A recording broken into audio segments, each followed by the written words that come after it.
where LGBTQ This rights is about are legal. Ghana, sir. This is about Ghana, sir. So let's focus on If- Ghana. Well, if this is about Ghana, then stop trying to import American values into the reasoning of Ghanaian legislation. I am not an American. I am an African. I'm from Kenya. Well, Kenyan values are not the same as Ghanaian values. Why are you pushing this bill that would legalize hate and homophobia in Ghana? It's a bill to promote proper human sexual rights and Ghanaian family values. If you have another bill you're talking about, then maybe you've got the wrong man.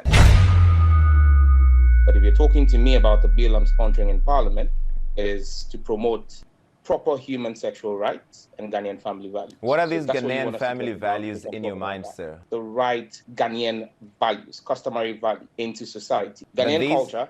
These members of the LGBT community we're speaking to, sir, are also Ghanaians. They are also Ghanaian. They are part of Ghanaian culture, and they're saying they're gay, they're transsexual, they're bisexual. They are also Ghanaians. Some of the individuals who were involved in planning terror attacks in America are American citizens. Is it American culture to kill people? Damn!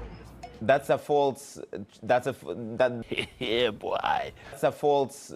That's not the same comparison. But what I want to focus on here is it's not the same comparison. You are telling me that because we have people who are carrying out an activity that is illegal per our laws already, and our culture frowns on it because they are found in our jurisdiction, that is our culture. There were many things that were illegal that are unjust. Innocent children and teachers. Honorable MP, there are many things that were illegal, that were unjust, and those laws were changed because they are unjust. Well, laws are a reflection of society. Until 1960, American society did not find women fit to vote. And so women did not vote there. When they found them fit to vote, society evolved. Society evolves. At this point in time, the Ghanaian society is in a position where it says it is not welcoming of homosexuality.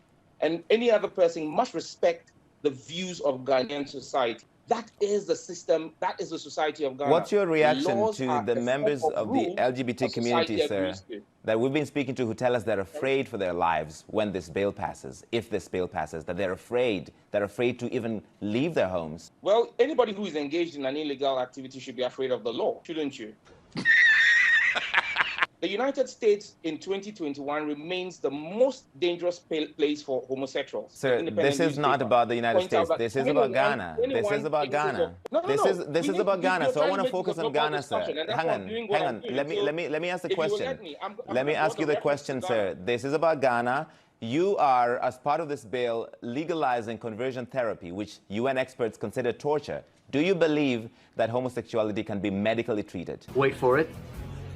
Here it comes. Tell me how individuals who are born men and decide to become women, is that torture? Because I don't see how different hormonal treatment is from what you call conversion therapy. Is not the same as conversion therapy. These are very, very different. This is a false equivalence you're making, sir.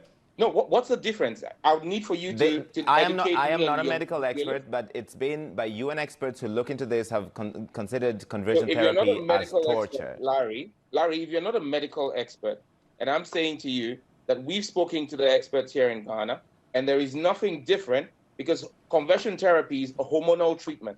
And I'm saying to you that when individuals choose on their own volition to change their sex, they undergo hormonal treatment. Men go and take estrogen shots to be able to develop female features. And that's the same thing. That is not the same thing. That is not the same thing, but I want to move away from that. Because what the fuck? Because you talked about the United States. You talked about the United States. This American organization held a conference in Accra in 2019, and shortly after, you introduced a bill with the same language, including family values. So you're influenced by a right-wing organization, which is considered one of the most hateful organizations exporting hate around the world. Is that correct? It can't be farther away from the truth. Larry, I was never, myself and none of the 7 other colleagues of mine was at this conference. In fact, this conference came to my notice after the CNN's David Mackenzie asked me about it. I have had absolutely no contact with the World Council of Families. You describe them in the way in which you want to describe them. But we also have groups from the United States that are supporting LGBTQ rights, which is illegal in Ghana as we speak right now. Section 104 of our Criminal Offences Act makes it criminal.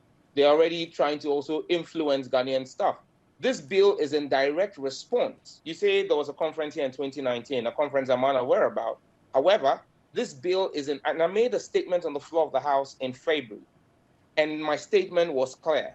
It was in response to the opening of an LGBTQ plus advocacy office in Ghana in January. That was supported by members of the diplomatic corps. So you want to make it difficult for anybody to live an open, free life because of who they love in Ghana, and you want them to go to jail for 10 years. You're happy with that? Well, you haven't read my bill. It's a misinformation to say that anybody who's found guilty of a homosexual act to go to jail for 10 years. That's a misconception you're peddling, and you should not do that. They can go to jail up to 10 years. This is just one of the many penalties that is in the bill, sir, that you're encouraging Ghanaians to report anybody who is suspected of being LGBTQ. Is that correct?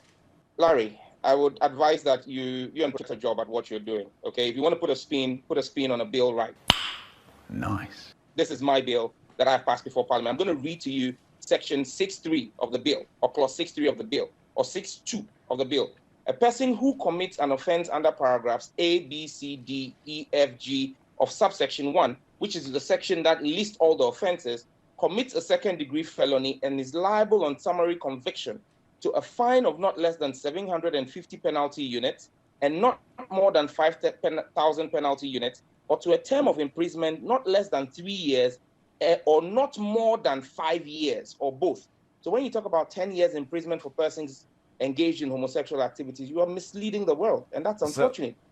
All right, so you think, okay, 10 years is too much, but 5 years is perfectly fine for somebody who's gay in Ghana to go to jail. Well, that is the punishment for a second-degree felony in Ghana. And the activity of homosexuality is a second-degree felony. Honorable George, are you just a hateful person who does not want people who are different from you to have a life in Ghana? That is a defeatist approach to ask me a question, a defeatist line of questioning, that I'm a hateful person. If I'm a hateful person, we will not be protecting the rights of persons with LGBTQ and saying that you should not, they have a right. They have a right to a fair trial before a competent court of jurisdiction. What would you do, sir, if your son or daughter was gay? Well, thankfully, I have 2 sons and a daughter, and none of them is gay. That's not the answer. What would you do if one of them was gay? You're asking me to go into the world of abstracts. I'm a lawmaker. I deal with specifics. I deal with specific stuff. I don't deal in abstract. Maybe you should be talking to a storyteller or something. Will you take responsibility if, because of this bill, people who are going about their lives are attacked by Ghanaians or are harmed because it's legal to do so, or people have been encouraged to do so, or are suicidal for that matter, Larry, take their lives because they can't live in that society? Well, Larry, let me answer your question. Earlier on, I was telling you that this year alone, as of June this year alone, 21 persons had been attacked and killed in the United States, where LGBTQ rights are legal. This is about Ghana, sir. This is about Ghana, sir. So let's focus on Ghana. Well, if this is about Ghana, then stop trying to import American values into the reasoning of Ghanaian legislation. I am not an American. I am an African. I'm from Kenya. Well, Kenyan values are not the same as Ghanaian values. We have different values. I didn't say into Africa. I said into Ghanaian values. I'm a Ghanaian legislator. And just so you know, I represent a community or constituency that has 2 traditional areas. Before agreeing to push this bill, I met with my 2 traditional councils. I am a representative of the people who voted for me. The people who voted for me, the 2 traditional councils said to me, this is against our culture. The people who voted for you, Honorable George, and I have to go, the people who voted for you, of all the problems they have in your constituency, is this the major issue for them? Is this the thing they're most concerned about? Well, this is one of the major issues for them, because the government of Ghana in 2020 spent $200 million subsidizing the cost of antiretroviral drugs for persons who have HIV/AIDS. The Ghana AIDS Commission is telling us that men having sex with men, MSMs, homosexuals, are leading the surge in HIV prevalence in Ghana. $200 million could have fixed the water problem in my constituency. Okay, we're going to have to leave it there, Sam George. Why are you running? Why are you running?